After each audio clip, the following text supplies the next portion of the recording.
Dari pembina tim pemeran PKK Desa Kalibudi kepada beliau Bapak Nata kami persilakan. Ini saja lah ya, nggak usah pakai mic. Saya masih cukup keras.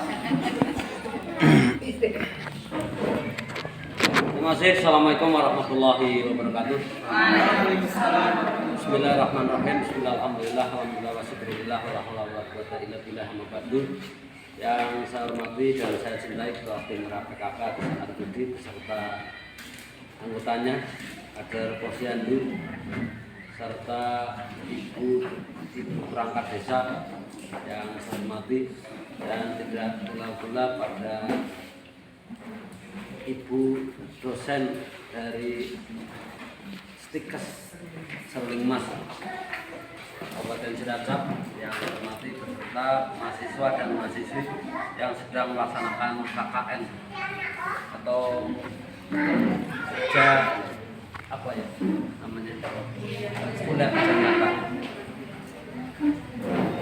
yang ada di Sakandu yang saya hormati dan saya banggakan. Bersyukur kata Allah Subhanahu wa Ta'ala bahwasanya pada siang hari ini kita masih diberikan kesehatan dan kesempatan sehingga masih dapat berkumpul dalam suasana yang sehat dan insya Allah bahagia. Bahagia gitu, harus bahagia.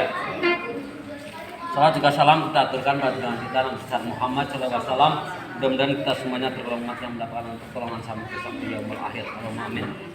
Bapak dan Ibu yang saya hormati, yang pertama saya ucapkan banyak terima kasih atas kehadiran semua tim Merah PKK pada kesempatan hari ini pada acara rakor.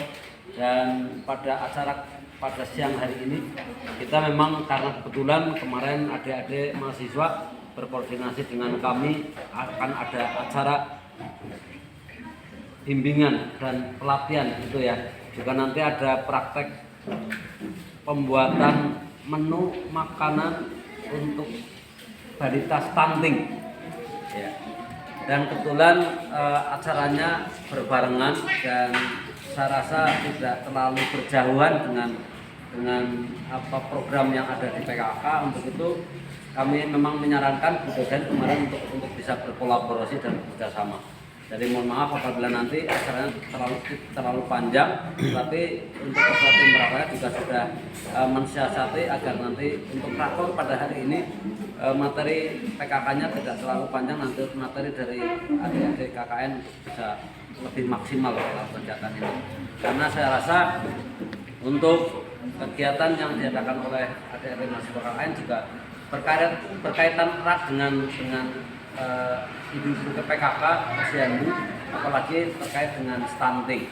Jadi tidak mumpung ada kesempatan pada hari ini sehingga materinya bisa kita kolaborasikan. Dan perlu diketahui, mohon maaf Bu dosen, tadi pagi adik-adik mahasiswa juga sudah pagi-pagi sekali jam 7 sudah saya ajak pungut sampah di lokasi sekitar irigasi karena kemarin ada kegiatan dan menyisakan sampah-sampah yang ada. Mohon maaf apabila adik-adik tadi pagi saya ajak untuk jalan-jalan sambil memungut sampah, dan mudah-mudahan pada setelah dipungut sampahnya bisa bertahan bersih seperti itu.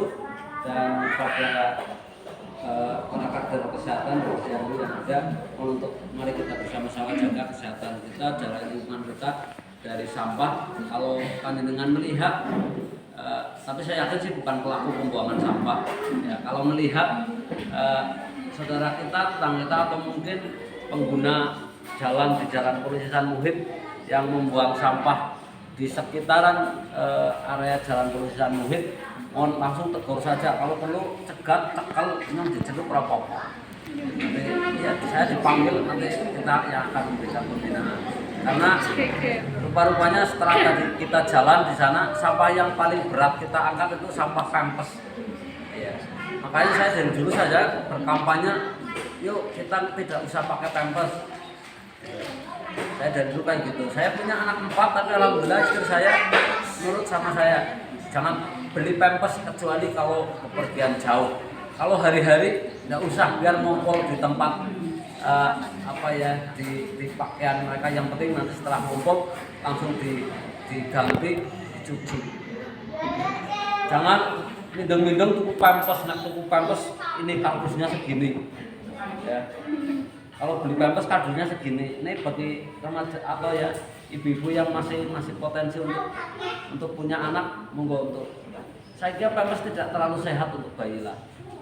Itu hanya membuat nyaman ibunya saja, tapi tidak membuat nyaman anaknya. Yakin itu.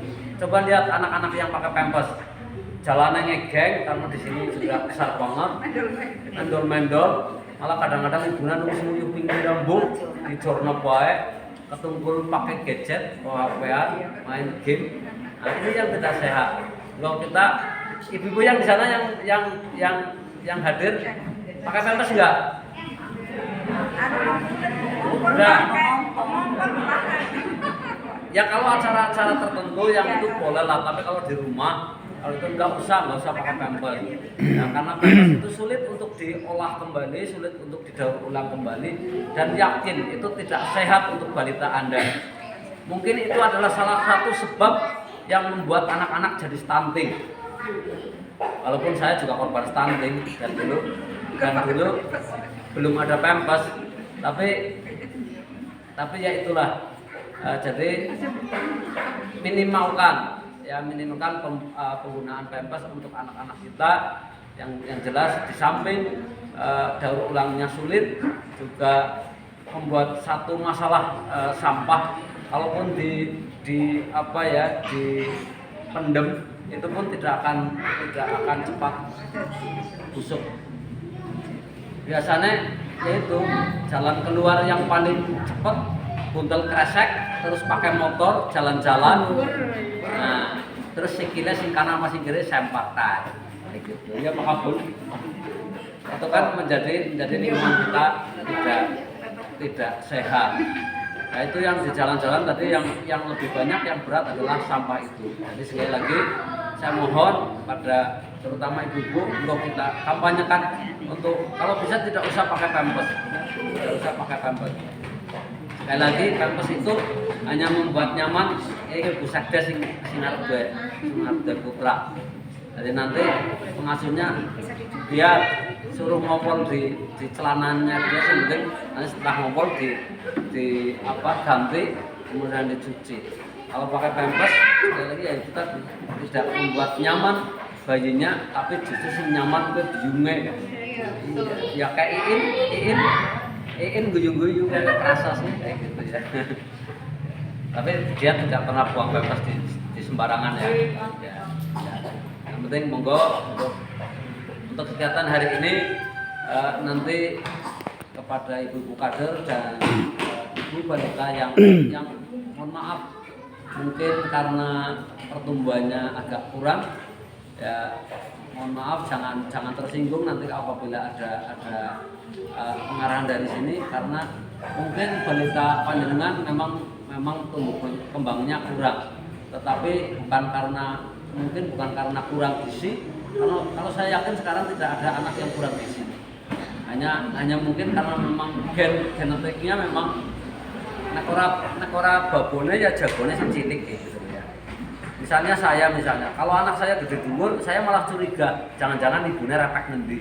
Ya kan gitu.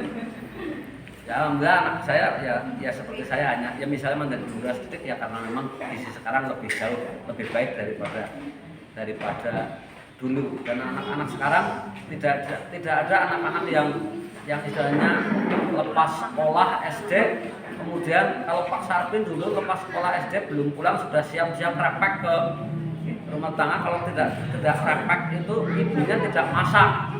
Nah, habis repek karena itu segini gulungannya ditaruh di kepala sehingga tidak tumbuh ke atas tapi ke samping seperti saya. Itu tapi kalau anak-anak sekarang tidak seperti itu, jadi harapannya bisa tumbuh kembang dengan baik sehingga menjadi generasi yang berkualitas.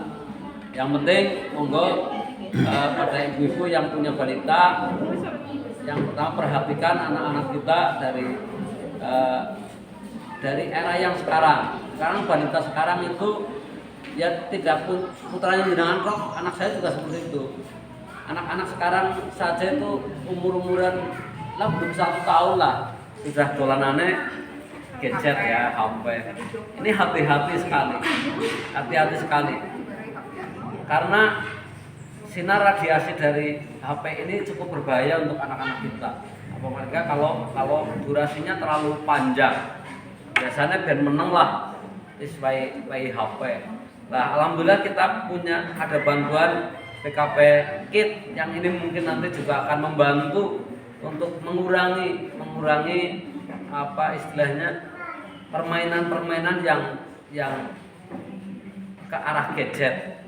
Tapi permainan-permainan yang sifatnya betul-betul merangsang otak kanan dan kiri anak-anak kita tidak terpengaruh dengan radiasi dari HP.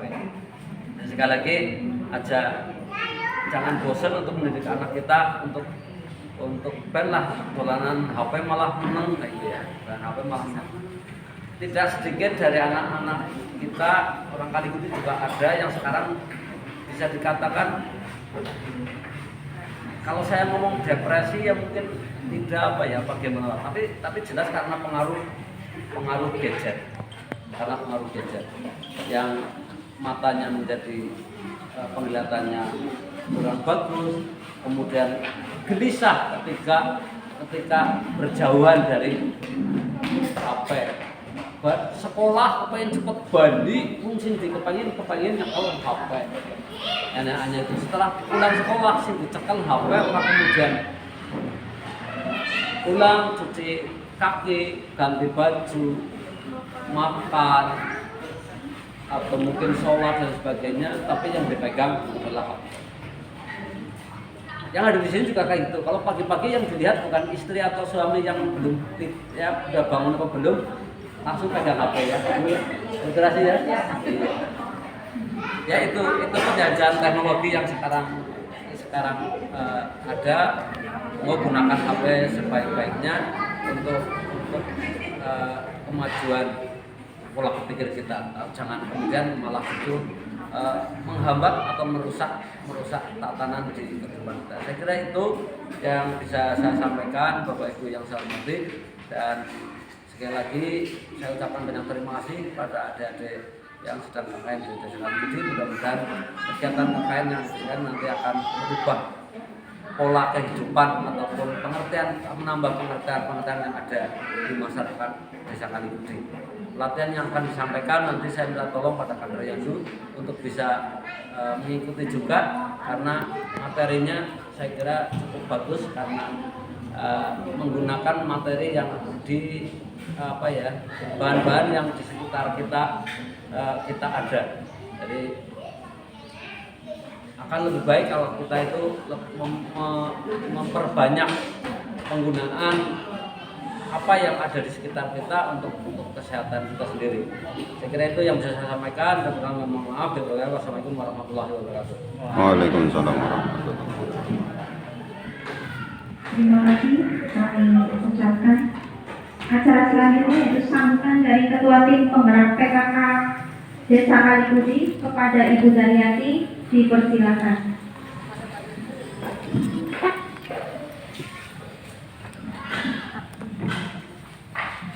Terima kasih. Assalamualaikum warahmatullahi wabarakatuh.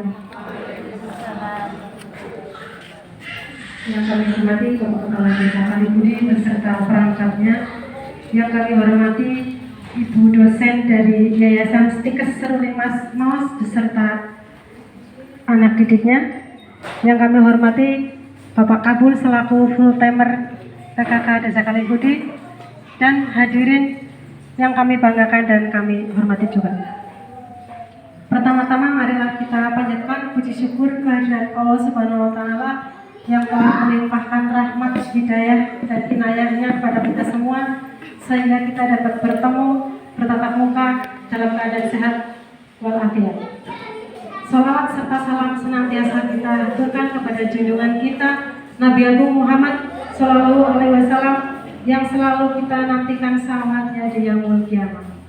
Allahumma amin. Bapak Ibu yang kami hormati, kami hanya menyampaikan hasil rakor kemarin waktu bulan November ya, bersama sekretaris di Kecamatan Adipala, bahwa untuk tanggal 22 November berkas-berkas data administrasi program 10 program PKK sudah dikirim untuk acara evaluasi 10 program PKK.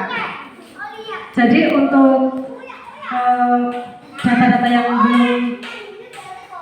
belum lengkap, kami mohon untuk dilengkapi. Setelah ini nanti kita itu bareng-bareng mengisi kuesioner, sudah di print sama Pak Kabul ya. Nanti kita bareng-bareng, soalnya kita itu kegiatannya untuk tahun ini ya, mohon maaf agak lumayan banyak ya. Soalnya untuk evaluasi program PKK ini bulan September ini, insya Allah nanti kalau rakon rapat konsultasinya itu bulan Desember, insya Allah.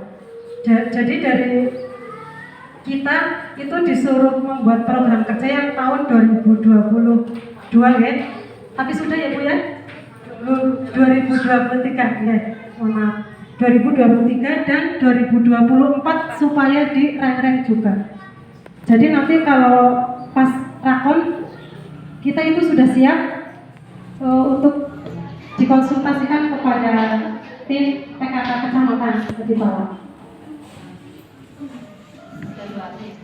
Untuk selanjutnya untuk pengiriman data ya, berkas-berkas untuk ke kecamatan supaya dimasukkan ke tempat yang besar itu seperti dulu gitu ya, yang apa itu namanya Mbak, kontainer ya, besar sekali.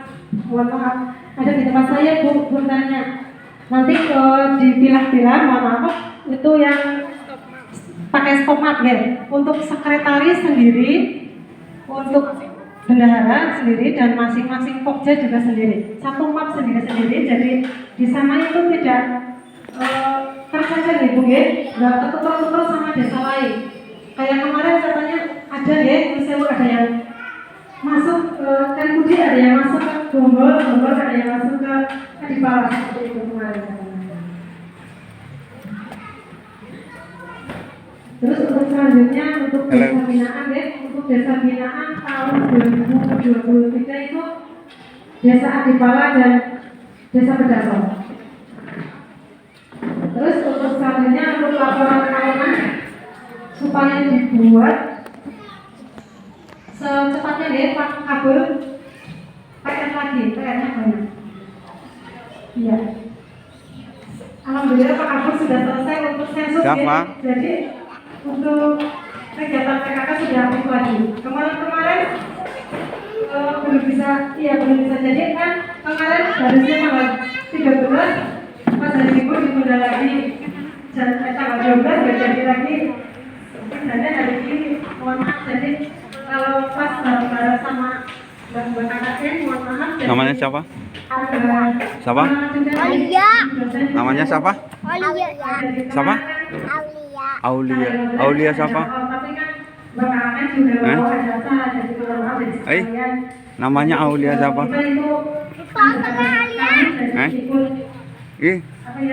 Oh, kamu siapa kamu? Siapa? Siapa? Siapa? Kaset. Gaset. Namanya Gaset. Anaknya siapa? Ibu siapa? Ya namanya siapa? Kaset. Ibunya namanya siapa? Ibu siapa? Kastira. Oh, Ibu Katira. Bapaknya siapa? Nyaci. Hah? Bapaknya Aji. Aji siapa? Aji Saka? Ya. Oh, iya. Mungkin dari kami cukup sekian. Mohon maaf kalau ada kata-kata yang kurang berkenan dari para ibu semua. Wassalamualaikum warahmatullahi wabarakatuh.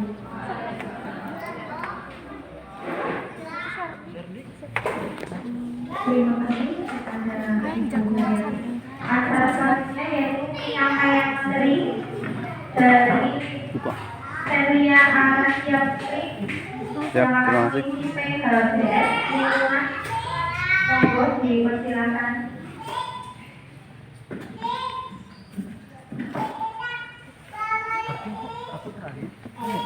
Assalamualaikum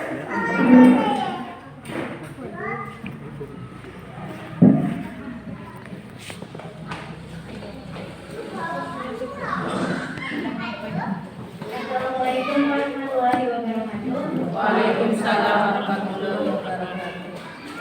Perkenalkan, saya Zaria Aisyah Putri dan pada sini saya mahasiswa dari Siswa Seruling Cilacap akan menyampaikan materi mengenai pola hidup bersih dan sehat di lingkungan.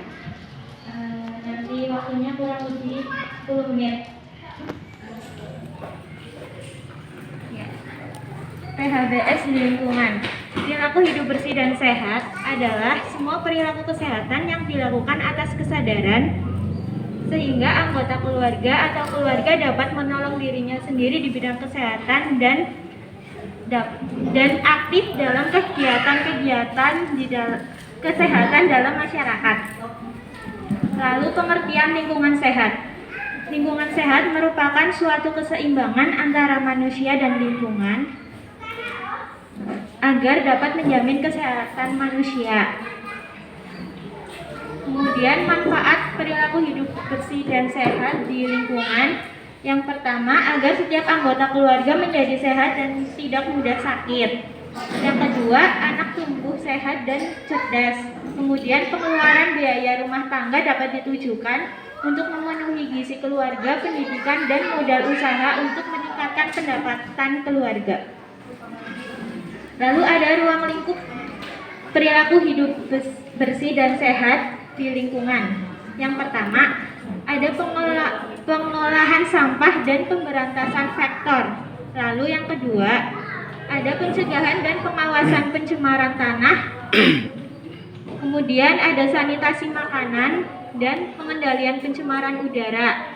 Lalu tindakan pencegahan yang diperlukan untuk perlindungan lingkungan.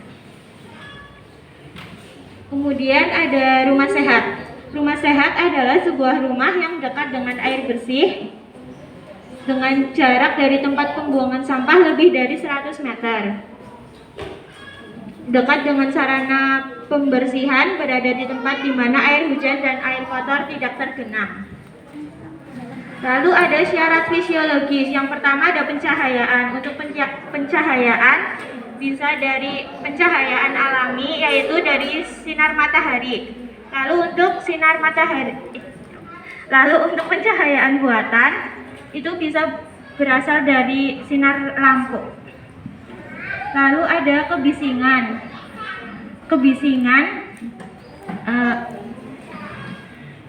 Agar tidak ada gangguan kebisingan di dalam rumah. Kemudian ada penghawaan, harus diperhitungkan antara udara yang masuk di dalam rumah dan udara yang diperlukan oleh setiap orang dalam rumah tersebut. Terus kemudian ada ruangan. Untuk ruangan, dalam sebuah rumah harus terdapat sanitasi, kamar mandi, ada kamar tidur, harus tersedia dapur, dan harus tersedia ruangan untuk tempat anak belajar dan bermain. Lalu ada syarat psikologis. Yang pertama, menjamin privasi setiap anggota keluarga. Yang kedua, tersedianya ruangan keluarga, tersedianya sarana yang sifatnya memerlukan privasi. Lalu jumlah kamar tidur yang cukup dan lingkungan yang sesuai. Kemudian mempunyai halaman yang dapat ditanami pepohonan dan tanaman. Lalu yang ketujuh, untuk hewan peliharaan dibuatkan kandang tersendiri yang terpisah dari rumah.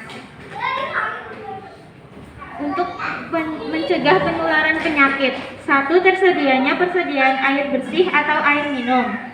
Yang kedua, keadaan rumah maupun halaman serta lingkungan menjamin tidak terdapatnya sarang penyakit. Kemudian yang ketiga, tersedianya tempat pembuangan tinja dan air limbah yang memenuhi syarat sanitasi. Kemudian yang keempat, fasilitas untuk pengolahan makanan, memasak dan menyimpan makanan yang bersih. Kemudian mencegah terjadinya kecelakaan di dalam rumah. Yang pertama dengan adanya ventilasi di dalam dapur. Kemudian cukupnya intensitas cahaya, jauh dari pohon besar, dan jarak pagar dengan bangunan tidak berdekatan. Ya, sekian materi yang dapat saya sampaikan. Setelah ini akan ada materi mengenai cuci tangan yang akan disampaikan oleh Mas Imam Prayogi.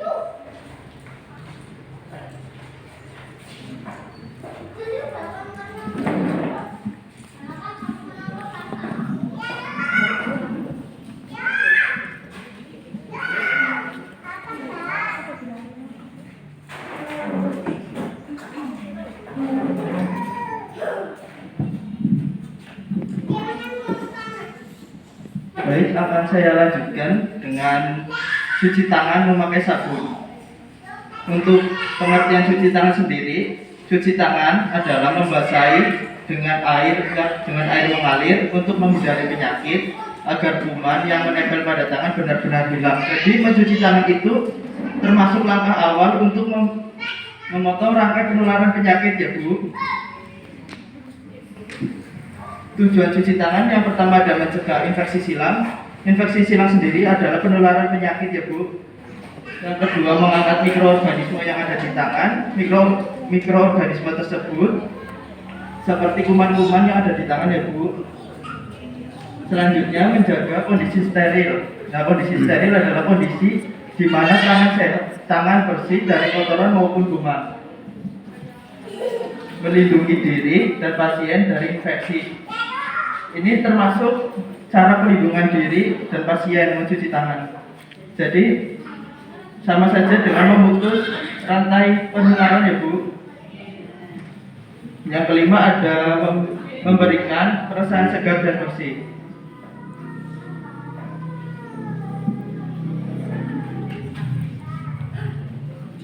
Tujuan dan manfaat mencuci tangan.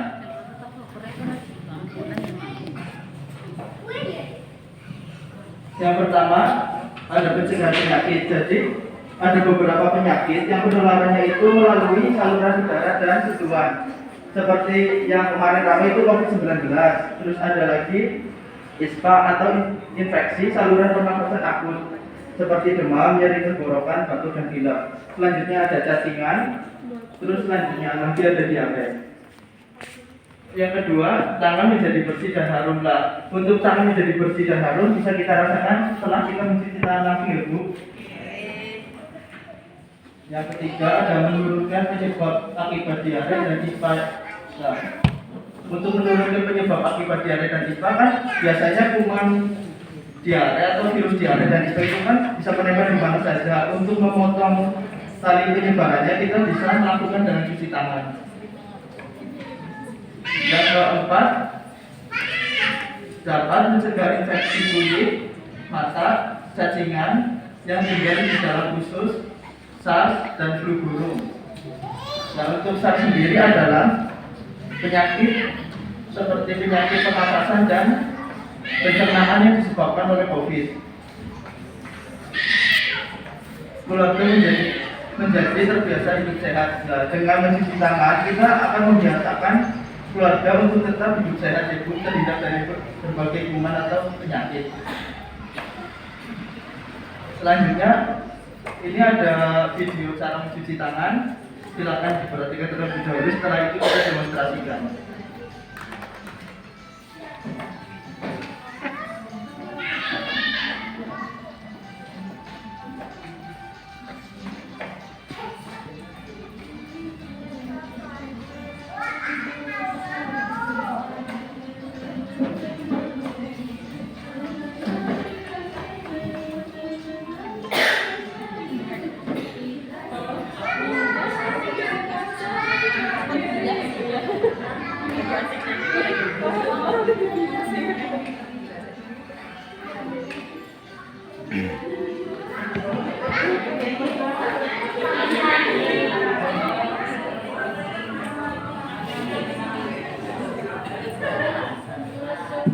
Kita demonstrasikan terlebih dahulu ya Bu. Kene gurune marahi kayak Pak. Apa Apa gurunya diwarai? Oh ya ya ya ya.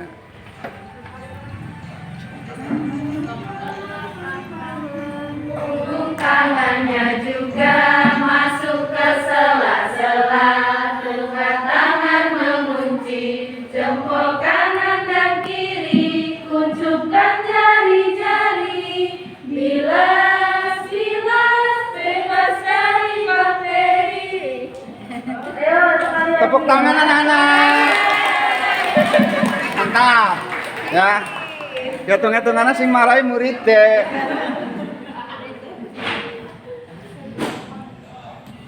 Satu kali lebih tinggi, lebih semua. Kali tinggi. Enggak apa-apa. Nang bae.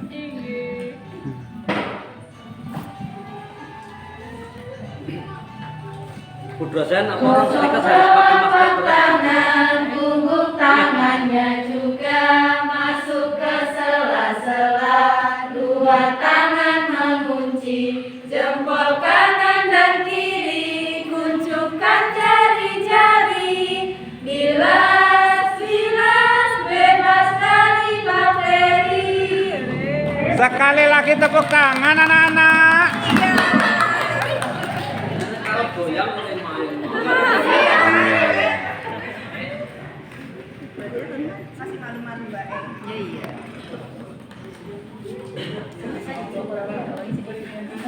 Baik, sekian materi tentang cuci tangan. Setelah ini akan ada materi lagi dari Bu Andi.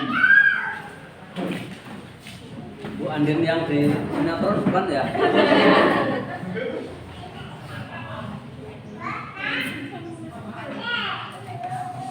Siapa sih jadulnya?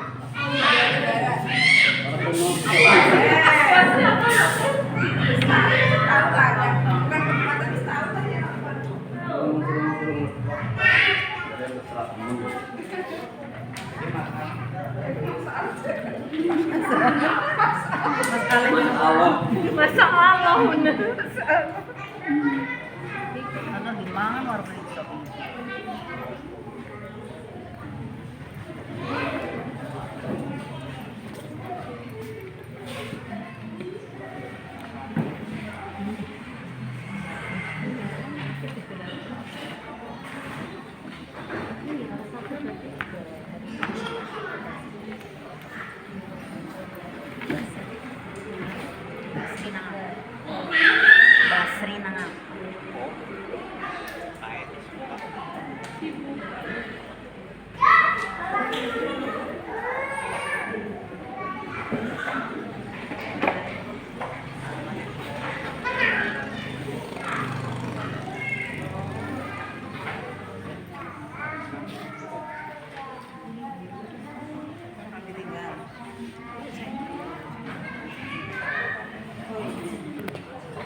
Assalamualaikum warahmatullahi wabarakatuh. Waalaikumsalam.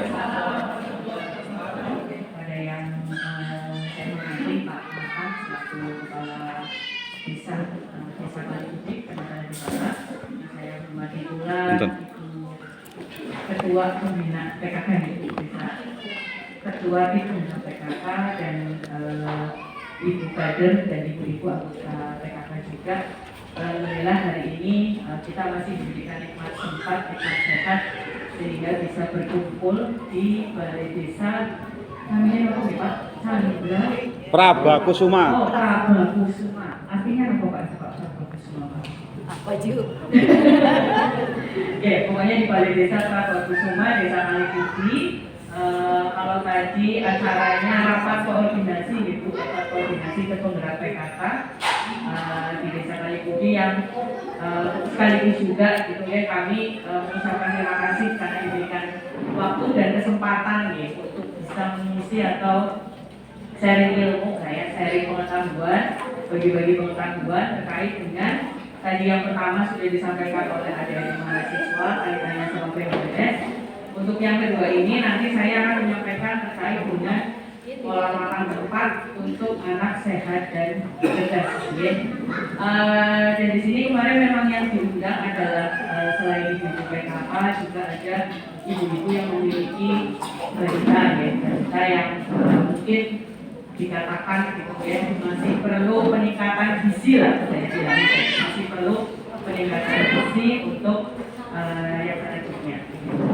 Oh ya, perkenalan dulu ya, tadi sudah disebutkan oleh Mas Imam. Perkenalkan, nama saya Andin Serfrina, memang benar namanya Andin ya, tapi bukan Andin yang di sinetron gitu. Nama saya Andin Serfrina, biasanya dipanggilnya Bu Andin. Sehari-hari saya mengajar di Stikes 5 Cilacap, prodi D3 keperawatan. Jadi memang asal base ilmu saya adalah perawatan dan memang spesialisasinya di keperawatan anak. Makanya biasanya saya memberikan penyuluhannya, memberikan materinya itu kaitannya sama anak ya, baik itu tentang nutrisinya, tentang pertumbuhan dan perkembangan anak dan lain sebagainya ya. Kemudian nanti di sini saya akan memberikan materi atau memberikan sharing ilmu terkait pola makan tepat untuk anak sehat dan cerdas. Nanti kurang lebih waktunya waktu berapa ya? Kurang lebih 15 menitan gitu. Karena ini nanti masih ibu masih ada acara lagi di setelah ini ya, kurang lebih mungkin nanti 15 menitan yang nantinya setelah saya jelaskan nanti mungkin ibu-ibu ada yang mau bertanya monggo dipersilakan ya, barangkali masih ada yang belum jelas. Tadi dari materi yang awal dari Mbak Sherly, dari Mas Imam, juga dari materi saya, monggo nanti ada yang mau bertanyakan silakan. Nah di sini memang tujuan kami bukan mau istilahnya menggurui atau apa gitu ya. Di sini memang sharing pengetahuan biar pengetahuannya ibu-ibu nanti bertambah ya, biar nanti kalau pas pulang ke rumah tadi PKK acaranya apa ya di desa Kalikuti di balai desa. Nah nanti ibu-ibu bisa cerita, oh tadi saya dapat pengetahuan baru tentang ini, tentang ini, tentang ini. Jadi nanti mudah-mudahan bisa menjadi sanggupnya ibu-ibu untuk bisa merawat putra-putrinya menjadi lebih sehat dan menjadi lebih cerdas. Ya, begitu ya ibu-ibu, 15 menit ya, insya Allah. Dilanjutkan, langsung aja terus ke bawah. Ya, stop dulu di situ. Rumus ini memang karena tidak terlalu kelihatan ya. Saya sebenarnya membawa beberapa booklet yang isinya sama dengan yang saya jelaskan di sini. Tapi karena kemarin itu rencana awalnya hanya mengundang keluarga dan ibu-ibu dengan balita yang masih perlu peningkatan gizi, jadi saya nggak bawa banyak ya, ngapunten, jadi nggak bisa membagikan semuanya, jadi beberapa saja. Tapi mudah-mudahan bisa menjadi stimulasi awal lah untuk bisa berbagi pengetahuan. Nanti akan saya jelaskan sekilas tentang gizi pada balita, kemudian tentang masalah makan dan masalah gizi itu apa saja. Kemudian bagian yang ketiga nanti tentang pengaturan pola makan ya, gimana caranya biar anak itu selalu nafsu makannya itu ada gitu ya, pola makannya diatur seperti apa. Nah kemudian nanti yang keempat ada beberapa terapi-terapi yang bisa digunakan untuk meningkatkan nafsu makan anak ya, jadi biar nanti anak-anaknya itu terutama untuk usia-usia yang balita itu senantiasa punya nafsu makan yang baik, yang bagus gitu ya. Ya, berbicara tentang gizi, nah ini mungkin ibu-ibu di sini kayaknya sudah nggak asing lagi lah ya sama yang namanya gizi atau nutrisi. Ya gizi itu ya gampangannya itu zat-zat yang berguna bagi tubuh ya, biar tubuh itu bisa melaksanakan fungsinya dengan baik. Ya tubuh kita itu kan punya tugas yang sangat berat ya, punya tugas untuk biar jantungnya tetap berdetak gitu ya, biar kita tetap bisa bernafas, biar kita tetap bisa jalan, bisa lari, bisa nyapu, bisa ngepel gitu ya. Tubuh kita itu punya tugasnya banyak. Nah untuk bisa biar kita melakukan tugasnya dengan baik, ya tubuh kita melakukan tugasnya dengan baik, ya kita bisa hidup, gitu ya istilahnya ya, bisa bertahan hidup di dunia ini, itu butuh yang namanya gizi. Nah kalau pada balita, ya tidak hanya untuk melaksanakan berbagai macam fungsi tubuh, tapi kalau di balita itu gizi itu berfungsi sangat pentingnya karena pada usia itu si balita itu masih ada proses pertumbuhan dan perkembangan. Kalau pertumbuhan itu dari yang kecil, gitu, dari bayi, Yang dulu lahir mungkin beratnya cuma 3 kilo, panjangnya 50 cm misalnya gitu ya, sampai dengan dia kemudian membesar ya, berat badannya bertambah, tinggi badannya juga bertambah gitu ya, sampai dengan dia anak-anak sekarang mungkin yang usianya 3 tahun, 4 tahun itu namanya pertumbuhan ya, jadi pertambahan fisiknya. Nah kalau yang perkembangan, itu putra putrinya yang tambah pinter, misalnya yang tadinya boten saged belum bisa bicara jadi bisa ngomong sepatah dua patah, yang tadinya masih merangkak jadi bisa lari, yang tadinya belum bisa mengomentari apa-apa sekarang udah bisa nanya ke ibunya, yang tadinya misalnya belum bisa pakai HP ya lihat HP cuma dibanting, ini sudah bisa nonton video, nonton macam-macam. Nah itu yang dinamakan dengan perkembangan. Nah untuk bisa tadi tumbuh secara fisiknya dengan baik dan perkembangannya dengan baik, itu yang namanya gizi atau nutrisi. Nah jenis-jenis zat gizinya ada berbagai macam, ya ibu sudah kenal lah ya, yang namanya karbohidrat. Biasanya di apa ya ibu kalau karbohidrat?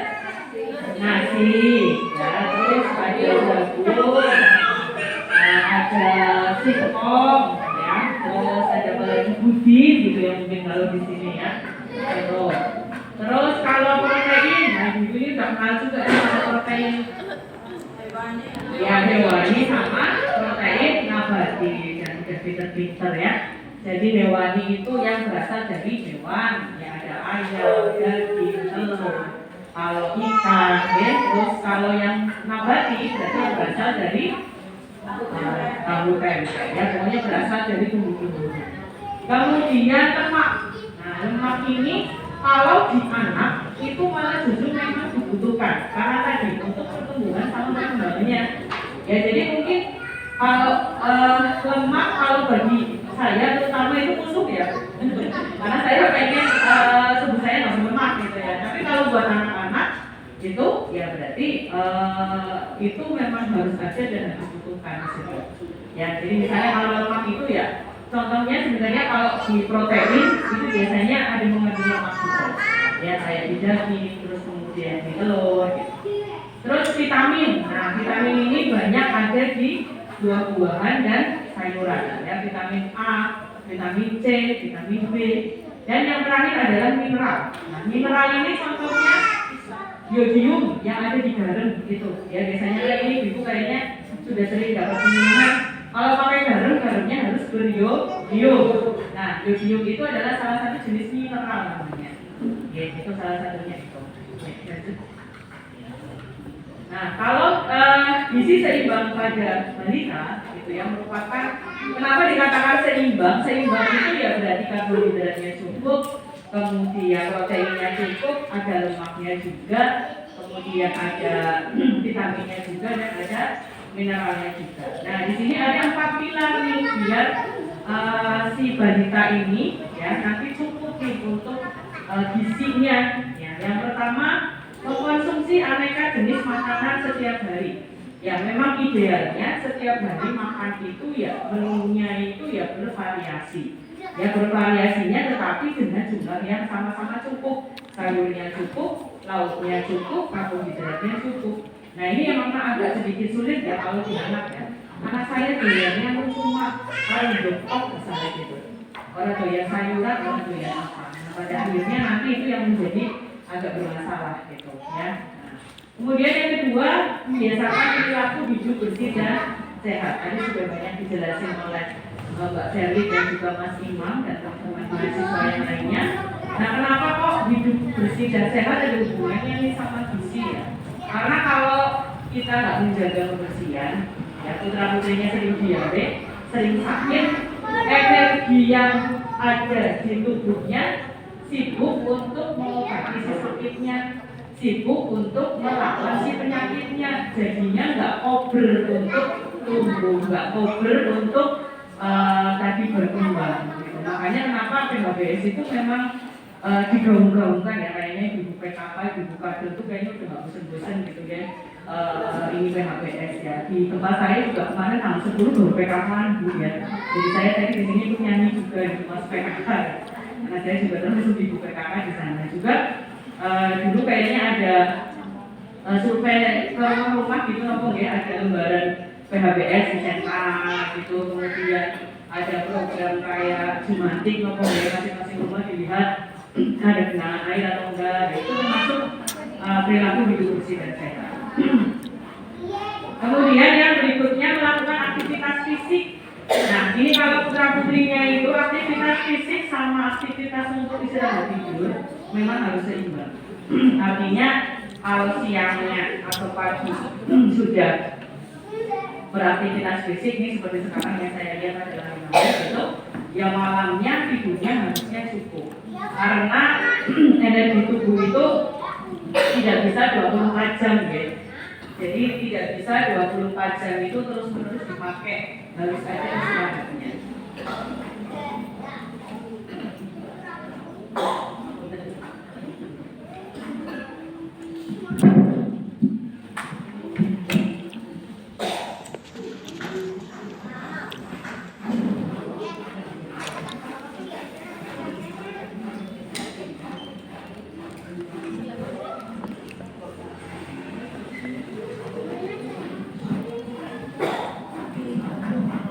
Karena saya semangatnya sampai batuk.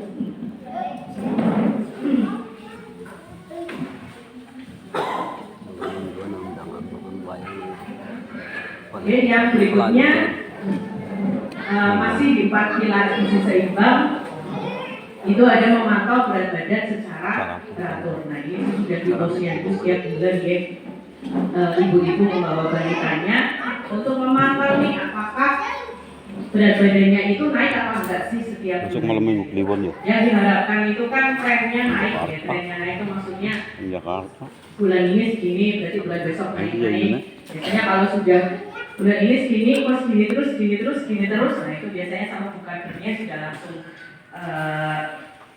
ditanya gitu ya, ini makannya gimana atau enggak di rumah memang makannya teratur atau tidak, atau mungkin habis sakit nopo misalnya kayak gitu ya. Ya memang karena ini merupakan salah satu cara kita gitu ya untuk memastikan kalau putra putri kita itu gizinya bagus. Ya lanjut. Nah kalau zaman dulu kita mengenal adanya 4 sehat 5 sempurnanya. Kalau sekarang 4 sehat 5 sempurna sudah diganti dengan tumpeng gizi seimbang. Jadi tumpeng gizi seimbang itu diawali dari yang paling bawah, ini paling bawah berarti yang bagian yang paling besar. Itu adalah makanan, porsi makan pokok ya, yang banyak mengandung karbohidrat. Ya karena di sini kenapa kok paling bawah dan paling banyak ya? Karena memang sebagian besar energi di dalam tubuh kita itu tuh asalnya gitu ya, bahan bakarnya itu ya dari karbohidrat tadi. Kemudian yang berikutnya atasnya itu ada sayur, mayur dan buah.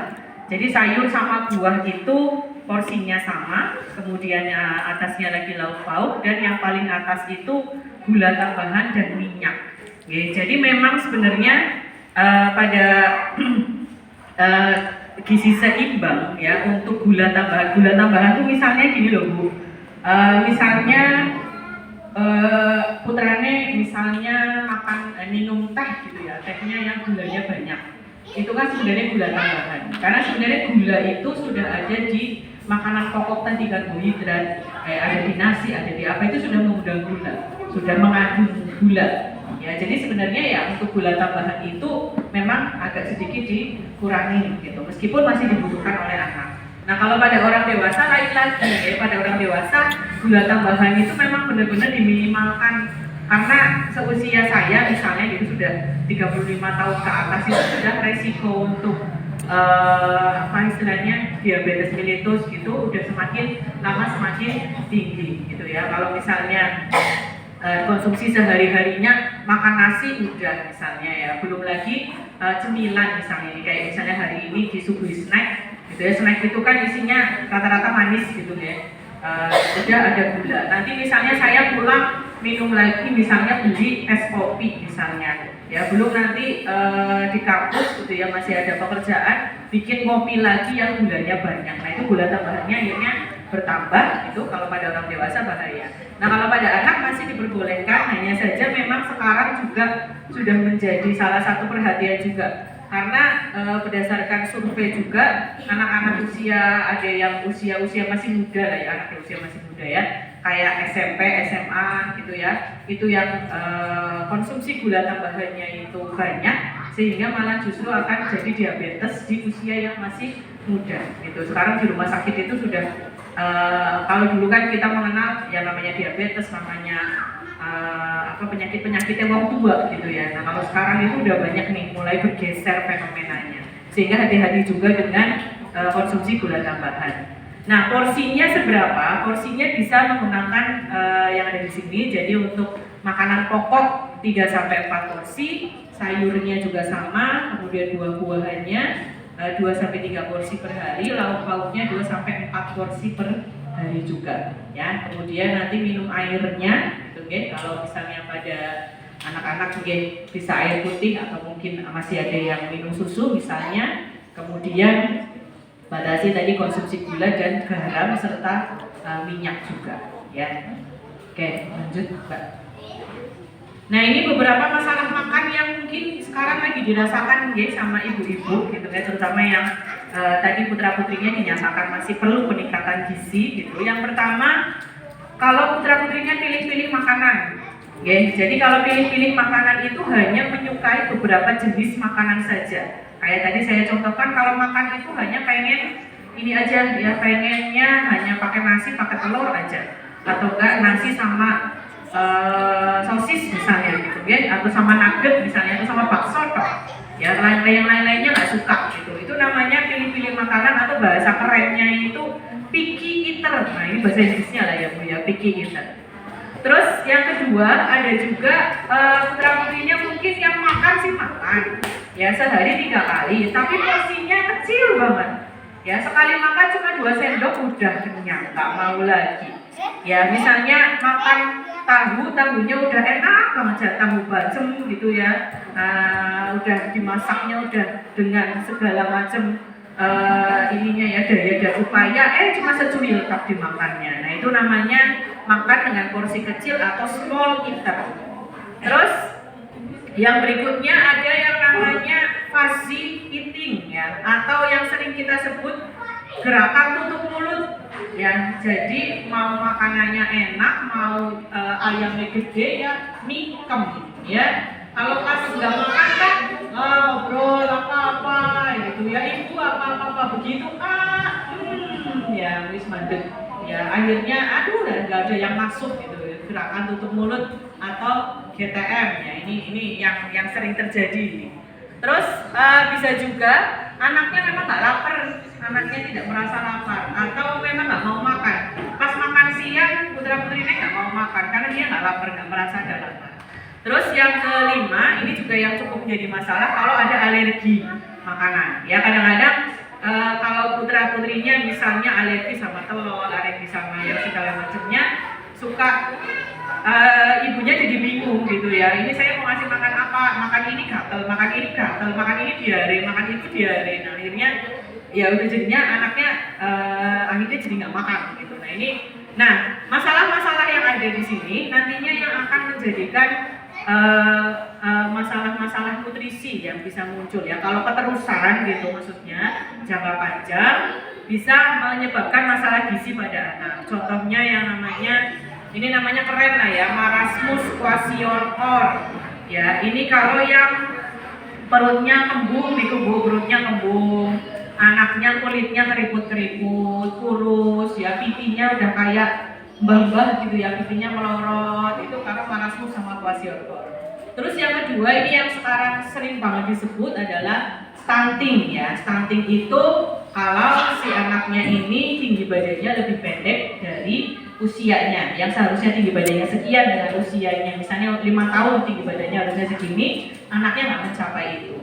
Terus yang ketiga anemia ya, anemia atau kurang darah lah kalau ibu-ibu mungkin nyebutnya. Nah kurang darah ini biasanya disebabkannya karena kekurangan zat besi. Nah kalau kurang darah ciri-cirinya putra-putrinya itu biasanya yang misalnya nih sekarang lagi lincah main, itu jadi lesu, lemah gitu ya, anaknya nggak senang main, kayak lemes terus kayak gitu, nggak ada tenaga. Nah itu anemia. Kemudian ada yang lainnya lagi, penyakit kalau kekurangan vitamin D, namanya rakitis atau penyakit tulang. Sama yang terakhir itu gagal tumbuh. Itu lagi. Ya, gagal tumbuh. Nah, gagal tumbuh ini caranya sudah yang paling parah gitu ya. Jadi anaknya itu ya akhirnya jadi kerdil, terus kemudian kurus, nggak ada pertumbuhan, juga secara kecerdasan itu kurang. Itu kalau sudah dinyatakan gagal tumbuh. Nah, pastinya ibu-ibu, nggak ada ibu yang mau anaknya gagal tumbuh, itu jelas, itu udah rumus pasti. Ya, nggak ada ibu yang mau anaknya kekurangan gizi. Nah, gimana caranya untuk mengatasi itu? Salah satunya, ini saya bilang salah satu ya Bu, karena ada berbagai macam cara. Ini yang saya jelaskan itu hanya salah satu saja, dengan pengaturan pola makan metode 2-30-2. Ini namanya gitu ya, caranya. Nah, jadwal makannya ya, jadi 2-30-2 itu maksudnya jadwal makannya. Ya, jadi 2 yang di depan itu maksudnya adalah 2 jam sebelum makan makanan utama. Misalnya 2 jam sebelum makan siang lah. Misalnya anak kebiasaan makan siang kurang lebih jam 12, jam 1 siang misalnya. Nah, 2 jam sebelum makan utama itu, anak tidak diperbolehkan makan snack, minum susu, atau minum ASI. Ya, jadi misalnya tadi rencananya makan siangnya misalnya sekitar jam 1 lah, jam 13. Berarti 2 jam sebelum jam 1 itu anak jangan dikasih snack, jangan dikasih susu yang sebotol penuh misalnya. Ya, kalau misalnya mau minum air putih nggak apa-apa gitu. Ya, jadi untuk menghindari anaknya udah kenyang duluan. Kalau misalnya tadi jam 1 mau dikasih makan siang yang menu komplit, kemudian jam 11 atau jam setengah 12 dikasih arem-arem misalnya, ini misalnya aja, arem-arem dikasih roti. Nanti kalau pas jam 1 anak nggak bakalan mau makan yang makanan itu tadi. Padahal harapan kita kan anak makan sayur, ya makan buah, makan lauknya banyak gitu. Terus 30 itu adalah waktu makan itu berarti pada saat menyuapi anak atau anak misalnya makan sendiri, itu kurang lebih waktunya itu diusahakan tidak lebih dari 30 menit atau setengah jam. Nah, jadi kalau misalnya 30 menit makanannya masih banyak, belum habis gitu ya, atau masih ada sisa lah misalnya, itu memang sebaiknya tetap dihentikan proses makannya. Ya, meskipun ini makannya baru sedikit, baru apa gitu. Karena kalau sudah lebih, ini berdasarkan penelitian, kalau sudah lebih dari 30 menit, ya anak nggak mau makan, tetap mau dijajal-jajalin sama aja tidak akan masuk. Ya, anaknya malah bosan, anaknya malah takut. Ini dan ibu saya dan yang paksa, baik makan paksa, baik gitu. Malah jadinya horor nih anaknya gitu. Yang lain paksa makan, ya gitu. Tapi kalau misalnya anaknya melahap makannya, doyan gitu ya, bisa dilanjutkan maksimal 45 menit saja. Ya, jadi kalau misalnya mau makan itu setengah jam, tapi anaknya masih mau baru sedikit, udah dilanjut aja sampai 45 menit. Ya, itu 30. Nah, 2 yang belakang, tadi kan 2 yang belakang itu 2 jam setelah makan utama, berarti 2 jam setelah makan tadi, itu juga tidak diperbolehkan untuk makan snack atau minum susu atau ASI tadi gitu ya, sama dengan yang di depan tadi.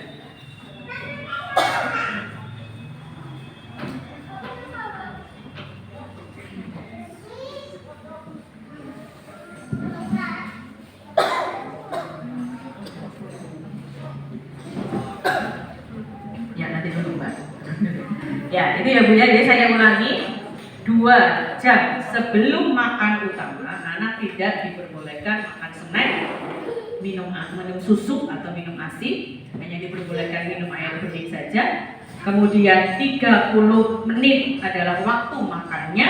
Kemudian 2 jam setelah makan utama tidak diperbolehkan makan snack atau makan yang lainnya yang mengenyangkan. Nah, terus jadi gimana Bu prakteknya itu? Misalnya tadi ya, makan siang misalnya tadi jam 1, berarti jam 11 udah berhenti, jangan kasih snack, jangan kasih roti, jangan kasih apa.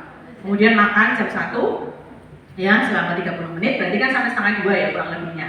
Nah nanti sudah setengah 2 ya berhenti lagi nih 2 jam ya, setengah 2, setengah 3, setengah 4 ya, setengah 4 jangan makan apa-apa dulu. Nanti kalau mau ngemil mau apa ya mungkin setengah 4 dikasih apa dulu. Nah nanti kan makan malam misalnya mau jam 7 ya berarti sekitar jam 5 misalnya ya berarti anak jangan makan yang lainnya dulu kayak gitu. Berarti tadi waktu makan snacknya ya kurang lebihnya dari setengah 4 sampai dengan jam 5 kurang lebihnya. Kalau misalnya memang anaknya mau makan gitu ya seperti itu.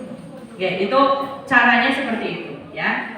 Terus kalau misalnya mau membiasakan ya biar tadi 2-30-2-nya itu bisa teratur konsisten gitu ya terus dilakukan. Nah itu yang pertama ciptakan lingkungan yang nyaman. Jadi makan itu sebenarnya kita bisa atur, misalnya ada ruang makan tersendiri. Misalnya kursi makannya misalnya dibuat menarik, atau alat makannya lah, sendok, garpunya, misalnya kan biasanya kalau putra putrinya makan itu kan alat makannya khusus ya, lucu-lucu gitu misalnya. Nah itu bisa digunakan. Terus ini yang berikutnya, hindari distraksi. Distraksi itu maksudnya gini, kalau pada saat makan nih, makannya gitu, itu jangan sambil nonton TV, jangan sambil main HP. Karena dia nggak konsentrasi sama makannya, konsentrasinya nonton Ipin Upin, konsentrasinya nonton video, jadinya wis ora minat lagi sama makannya. Ya tapi coba ya ke tempat makan, jangan di depan TV gitu ya. HP-nya ibunya nanti lah, WA-nya nanti gitu ya.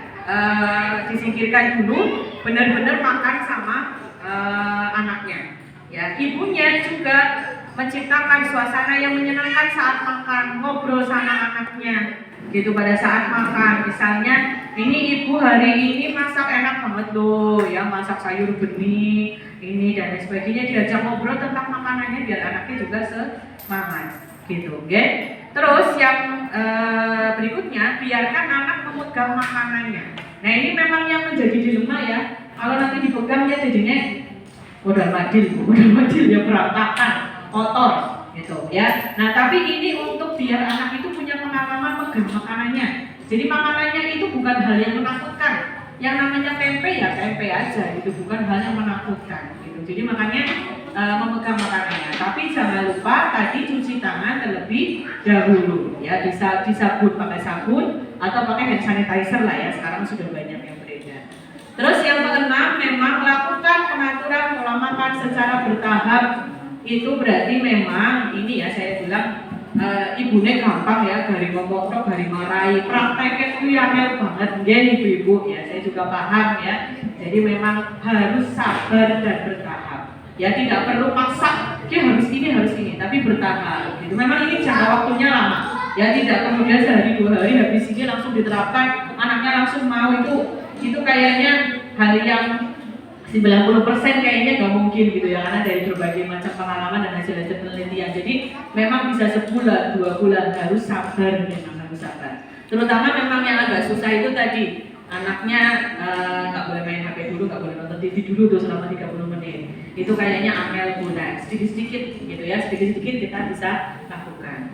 Nah kemudian untuk porsinya seberapa gitu ya, porsinya ini ada untuk yang 6-23 bulan 35%-nya ini isi piringku ya, mungkin ibu juga sudah paham ya. Isi piringku 35% makanan pokok, nanti ada lauknya, kemudian 25% buah. Sama kalau anak usia 6-23 bulan itu diusahakan memang ada kacang-kacangannya. Jadi protein nabatinya juga perlu ditambah banyak gitu. Terus kalau yang sudah lebih dari 23 bulan, berarti untuk yang 2-6 tahun gitu, itu 35% untuk karbohidratnya, lauk pauknya juga sama sayurannya gitu. Jadi kalau kita lihat dari isi piringku ini, yang paling banyak nih untuk anak usia balita itu ya protein justru dibanding sayuran sama buah-buahan. Jadi sayuran sama buah-buahan itu untuk pengenalan aja, sama untuk membantu proses pencernaan biar lancar BAB-nya. Tapi proteinnya, baik itu nabati maupun hewani, itu harus dibanyakin gitu, karena tadi anak itu butuh untuk pertumbuhan sama perkembangan. Ya, yang terakhir ya, mohon maaf ini kayaknya lebih dari 15 menit.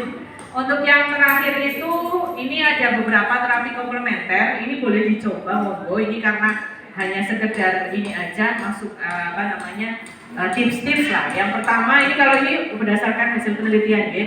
Jadi yang pertama pemberian aromaterapi minyak serai ya kan, itu kadang ada minyak aroma-aroma yang minyak serai itu berdasarkan penelitian itu kalau pada malam hari menjelang tidur minyak serainya itu dioleskan ke lehernya si putra putrinya, kan dia akan menyerap nih otomatis. Nah, si minyak serai itu bisa membangkitkan nafsu makan anak. Gitu, oke. Nah, ini kalau misalnya ibunya lagi nggak doyan makan ya boleh ya sambil ibunya juga ya biar makannya doyan. Tapi kalau saya sih nggak perlu ya Bu ya. Gak usah pakai minyak-minyakan, gak usah pakai apa biar makan terus gitu. Kayaknya sih begitu kalau saya ya. Terus yang berikutnya ada ramuan ketumbar sama madu. Tapi ini untuk 1 tahun ke atas ya, karena madu itu tidak diperbolehkan untuk anak di bawah usia 1 tahun. Ya, jadi ramuan ketumbar sama madu. Di sini cara pembuatannya itu ada 1 sendok teh tumbar dihaluskan, ya tumbar yang buat masak itu biasanya dihaluskan, kemudian direbus untuk dengan 1 gelas air, 1 gelas air berarti ya segelas aqua itu. Kemudian direbus hingga mendidih, diamkan hingga hangat. Nanti kalau sudah hangat baru campur dengan madu. Ya, madu ini sebenarnya untuk biar agak sedikit manis gitu. Nah, ini diberikan 1 gelas sehari setelah makan. Sehari cuma segelas ya. Jadi kalau makannya 3 kali ya bisa diberikan dibagi jadi 3. Kemudian ada ramuan temulawak dan madu ya. Temulawak sih kayaknya sudah sering juga ibu-ibu menggunakan itu untuk anak 1 tahun ke atas ya. Jadi kalau temulawak itu seperti bikin jamu ya. Jadi diparut, kemudian direbus hingga mendidih, disaring, kemudian dicampur sama madu kalau sudah hangat. Ini juga 1 hari dalam 1 gelas dalam sehari. Okay. Nah, mungkin itu untuk yang bisa saya berikan. Mudah-mudahan ini nanti bisa menjadi tambahan ilmu ya buat ibu-ibu yang memang masih mengalami anaknya butuh peningkatan nutrisi, atau mungkin ada yang memang ibu-ibu yang memang mungkin nutrisinya masih bagus, masih cukup, dinyatakan sehat, tapi kadang-kadang gitu ya mengalami masalah makan, nanti bisa dipraktekkan ya seperti itu. Ya, mudah-mudahan bermanfaat. Mohon maaf kalau lebih dari 15 menit. Terima kasih atas perhatiannya. Nanti setelah ini ada langsung sesi pertanyaan aja. Apa gimana? Langsung sesi pertanyaan aja. Kita ada. Jadi nanti kalau yang bertanya ada kenang-kenangan dari kita, dari mahasiswa yang menyediakan, ada ya Mbak? Ada ya. Monggo silakan ibu-ibu langsung aja. Kalau yang ada pertanyaan dari materi yang tadi mungkin dari punyanya Mbak Serni, Mas Imam sama materi yang baru saja saya berikan. Monggo silakan kalau ada yang mau ditanyakan silakan, nggak apa-apa. Monggo mumpung saya ada di sini, mumpung saya ada di sini. Kalau nanti pertanyaannya munculnya di belakangan gitu ya, baru kepikiran atau baru punya dalam melihat putranya gitu, boleh WA ke saya nggak apa-apa ya. Nomor HP-nya kalau dia mau nyatet monggo 081 ya 569 73 254 ya. Monggo silakan untuk kalau misalnya mau ada yang bertanya nanti. Nah, kalau sekarang ada yang mau bertanya teman-teman, monggo dipersilakan ibu-ibu. Ini ada kenang-kenangan yang bisa nanti kami berikan buat penanya gitu ya. Cung lah. Cung ya Pak. Takon ngono. Ya kayak gitu. Monggo Ibu nggih. Bu sinten nggih Bu? Ngapunten. Bu? Baria. Nggih. Silakan Bu pertanyaannya. Terima kasih. Assalamualaikum warahmatullahi wabarakatuh. Waalaikumsalam. Langsung saja untuk stunting tadi nggih. Karena masih banyak ibu-ibu muda sekarang bahwa pola pikirnya itu makanan yang junk food yang itu mungkin lebih baik daripada sayuran begitu. Karena ketika kami bertanya mereka tanpa beban itu ininya susunya yang kotak, yang pabrikan ya. Pokoknya susunya itu tanpa mereka menyadari bahwa itu banyak pengawetnya. Terus kemudian mamnya yang cepat saji. Maksudnya kita seperti apa untuk menyadarkan mereka bahwa itu memang kurang baik. Terima kasih. Assalamualaikum warahmatullahi wabarakatuh. Waalaikumsalam warahmatullahi wabarakatuh. Oke, pertanyaan yang bagus ya Bu. Karena memang kita sekarang memang dibombardir dengan industri makanan sih ya. Wong di Mawas aja yang tadinya nggak ada rocket chicken ya, sekarang ada rocket chicken, di Kesugihan juga ada.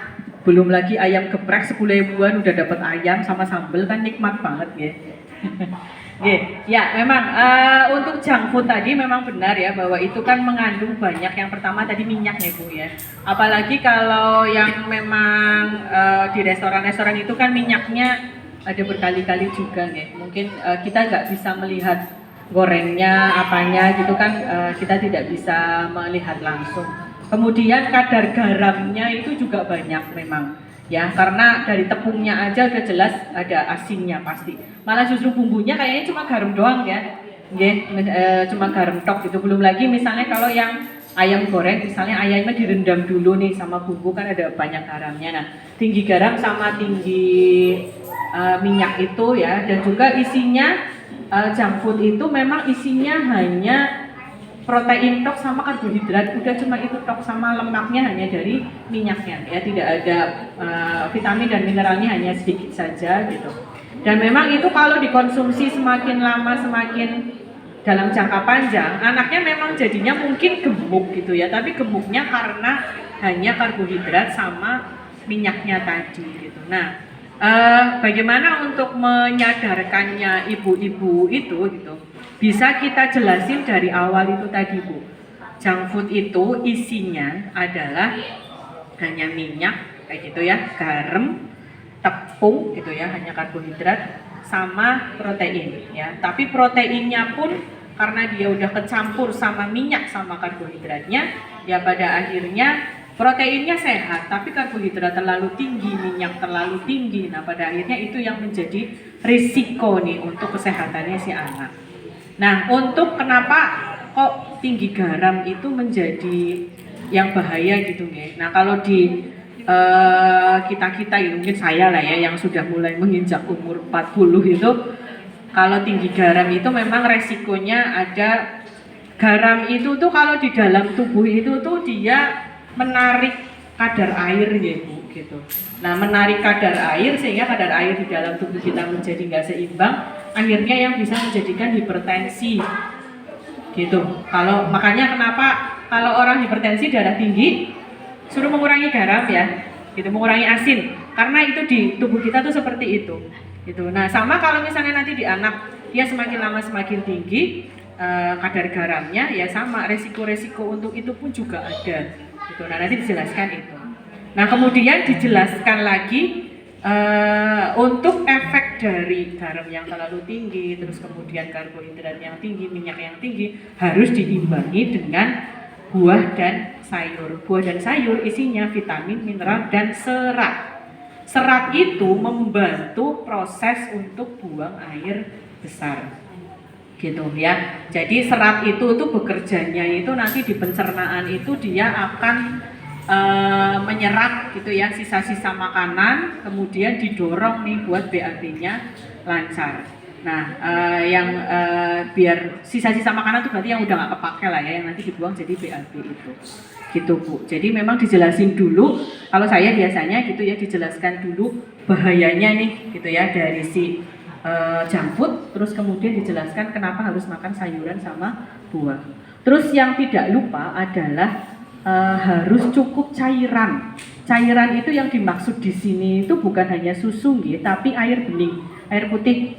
Nah, air putih ini yang pertama itu memang ya bagus untuk sirkulasi tubuh. Yang kedua, dia membantu tadi si serat itu kan tadi nyerap sisa-sisa makanan dikumpulin. Biar lancar keluarnya, biar apa ya istilahnya, biar kayak pelumas itu ya, biar pokoknya ini itu ya dengan air.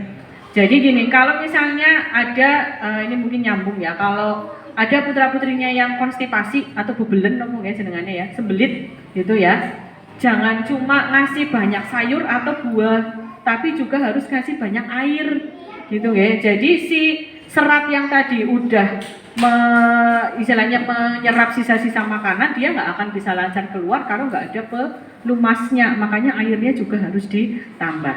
Nah selain itu cairan juga, air itu tadi untuk membuang kayak misalnya kelebihannya yang garam gitu ya, untuk melarutkan misalnya ada lemak-lemak dan apa segala macam bisa dikeluarkan dari situ gitu. Mungkin itu Bu, jadi dijelaskan dulu untuk bahayanya, kemudian dijelaskan secara ininya untuk sayur-sayurnya dan apa.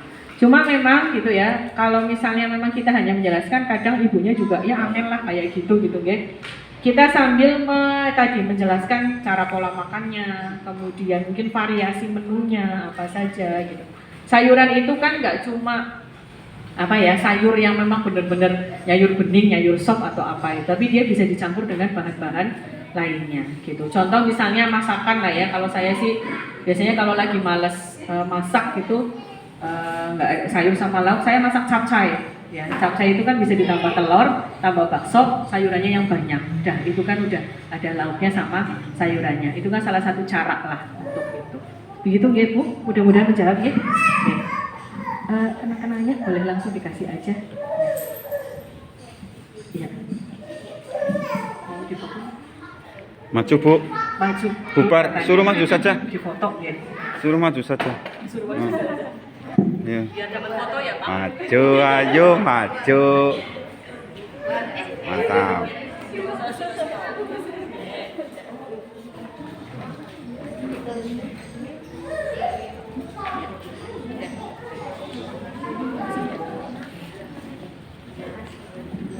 Ada lagi yang mau bertanya? Monggo silakan. Bu Sinten ya? Bu Harti nih. Ya. Bu Harti. Kebetulan kemarin pas saya PK 22 keliling, terus ada ibu tanya, Bu, gimana ya supaya ini cucu saya biar BB-nya naik? Susunya kalau susu juga kayak males gitu, nggak mau. Kalau belum lapar banget itu baru mau susu, apalagi makan. Dia umur 9 bulan, BB-nya paling 6, di kurva, di garis kurvanya itu udah mau kuning. Iya. 9 bulan ya? 9 bulan, ya mau 10. Iya. Oke. 9 bulan, apakah ibunya itu sudah memberikan makanan tambahan? Sudah. Berupa di itu apa ya? Nasi saring, apa nasi tim? Disaring. Susu pun juga kayak gitu, disaring. Susu ya, biar BB-nya agak naik, dia juga susah. Dia bingung kan jawabnya. Masih itu ya, gimana sih ya? Solusinya gimana? Solusinya. Dia ditunggu jawabannya. Oh, ditunggu jawabannya. Tunggu lah, BB-nya bisa naik. Oke. Jadi yang pertama tadi pengaturan pola makan itu ya Bu. Ya, tadi yang sudah saya jelaskan yang 232. Itu nanti mungkin masih ada ininya nggak? Sisa bukletnya. Ibu tadi ada dikasih.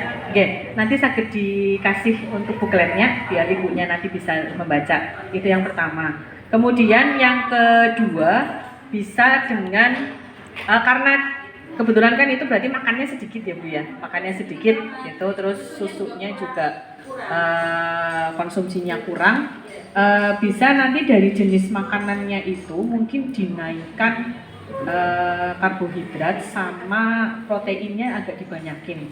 Jadi sekali suap itu ada nasinya sama ada lauknya sama tambahan sayurnya. Gitu. Jadi walaupun dia makannya sedikit, minimal ada karbohidrat sama protein yang masuk, itu yang biasanya untuk agak meningkatkan berat badannya. Nah kemudian untuk pengaturan minum susunya, tadi kalau pakai 232 berarti 2 jam sebelum makan kan nggak boleh minum susu dulu ya. Nah berarti di antara waktu 232 itu, jadi anaknya jadinya nggak kenyang banget gitu. Jadi kalau misalnya habis makan terus minum susu gitu kan anaknya masih ngerasa kenyang tuh biasanya gitu. Nah jadi setelah tadi misalnya habis makan siang terus habis itu 30 menit terus nunggu 2 jam baru nanti dikasih susu gitu biar nanti tidak terlalu kenyang juga. Ya mungkin itu salah satu caranya seperti itu. Terus nanti ditambah tadi mungkin bisa mulai asin yang minyak serai gitu nggih. Tapi yang madu-madu jangan nggih Bu, karena itu di bawah 1 tahun gitu. Untuk bisa meningkatkan nafsu makannya. Tapi memang harus sabar nggih Bu, itu nanti bisa disampaikan ke ibunya gitu, karena perubahan pola makan itu harus memang bertahap sekali kayak gitu. Jadi memang harus diatur dan ibunya memang harus disiplin memang. Disiplin itu maksudnya gini, jam segini makan ya makan. Gitu ya. Jadi kalau ibunya punya kesibukan lain, diusahakan untuk menggok dulu lah ngasih makan putranya. Gitu. Itu mungkin Bu yang bisa saya sampaikan untuk ke ibunya itu, nanti bisa disampaikan untuk ininya gitu. Terus yang berikutnya mungkin yang ada bukletnya itu ada yang satunya, buku yang satunya itu ada food journaling ya, atau buku catatan harian makan. Nah, buku catatan harian makan itu tujuannya gini, setiap kali putranya makan dicatat makan apa saja gitu ya. Jadi nanti bisa dilihat ya tadi makannya apa. Terus ternyata tadi itu pagi cuma makan ini, berarti nanti siang saya mau ngasih makan inilah gitu. Misalnya gini, misalnya pagi kok udah dicatat tuh, cuma makan nasi sama sayur, misal nasi sama sayur. Berarti kan proteinnya belum masuk nih, lauknya belum ada. Nah berarti siang nanti diusahakan makan yang ada lauknya, nanti dicatat lagi. Nah nanti dari catatan-catatan itu ibu bisa melihat putranya anakku kie gitu ya, pola makannya seperti apa, mana yang harus ditambah, mana yang harus dikurangi, mana yang harus diseimbangkan, seperti itu.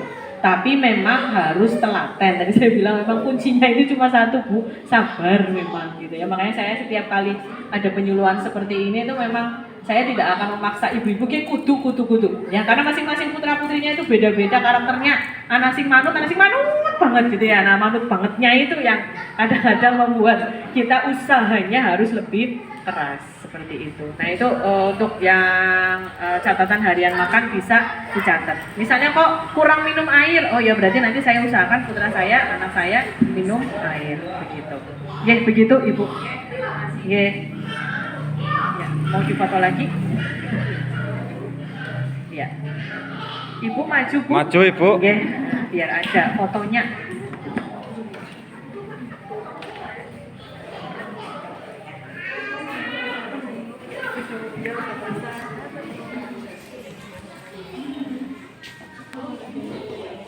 Madep sini dong. No.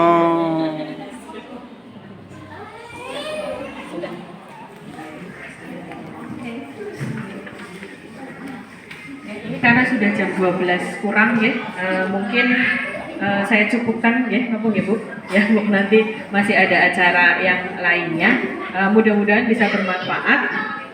Mungkin saya ulangi lagi tadi metodenya gimana ya Ibu-ibu? 2, 30, 2. Yang 2 yang pertama 2 jam sebelum makan utama, nggak boleh makan snack, makan minum ASI. Terus 30 ya, selama makan itu maksimal 30, kalau lahap maksimal 45 menit. Terus 2 yang belakang setelah makan ya nunggu 2 jam untuk makan snack dan lainnya. Oke, tadi untuk cuci tangan gimana ya Ibu gerakannya? 1, terus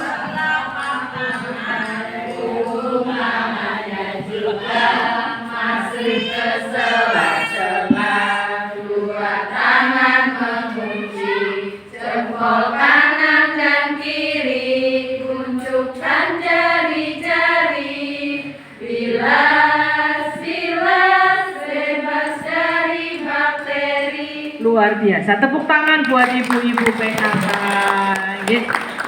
Terima kasih atas perhatiannya, mudah-mudahan bermanfaat. Saya akhiri. Mohon maaf apabila ada hal-hal yang masih kurang berkenan.